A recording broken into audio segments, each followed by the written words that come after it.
মানবাধিকার বিষয়ক আন্তর্জাতিক সংস্থা অ্যামনেস্টি ইন্টারন্যাশনাল বলেছে, কোটা সংস্কারের দাবিতে সৃষ্ট বিক্ষোভ দমন করতে বাংলাদেশের আইন প্রয়োগকারী সংস্থাগুলো বেআইনিভাবে প্রাণঘাতী ও কম প্রাণঘাতী অস্ত্র ব্যবহারের প্রমাণ পেয়েছে তারা। এছাড়াও নাগরিকদের প্রতিবাদ বিক্ষোভের অধিকারকে সম্মান করতে, আন্দোলনকারীদের ওপর সহিংস দমন-পীড়ন বন্ধ করতে এবং অবিলম্বে যোগাযোগ ব্যবস্থার উপর সকল ধরনের বিধিনিষেধ তুলে নিতে বাংলাদেশ সরকারের প্রতি আহ্বান জানিয়েছে সংস্থাটি।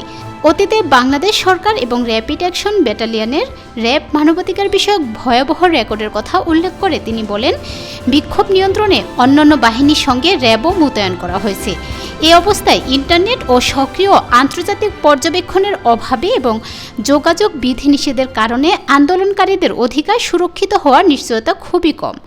অ্যামনেস্টি ইন্টারন্যাশনাল বলেছে, ইন্টারনেট বন্ধের কারণে দেশের বাইরে আসা সীমিত তথ্য মানবাধিকার পর্যবেক্ষণে বাধা হয়ে দাঁড়িয়েছে।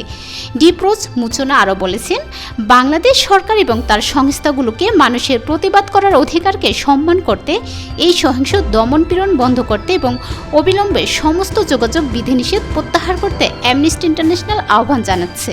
অ্যামনেস্টি ইন্টারন্যাশনালের সিনিয়র ডিরেক্টর ডিপ্রোজ মুচনা আরও বলেছেন, বাংলাদেশ থেকে সামনে আসা ভিডিও এবং ফটোগ্রাফিক প্রমাণের বিষয়ে অ্যামনেস্টি ইন্টারন্যাশনালের ক্রমাগত যাচাই ও বিশ্লেষণ ভয়াবহ চিত্র সামনে তুলে ধরছে।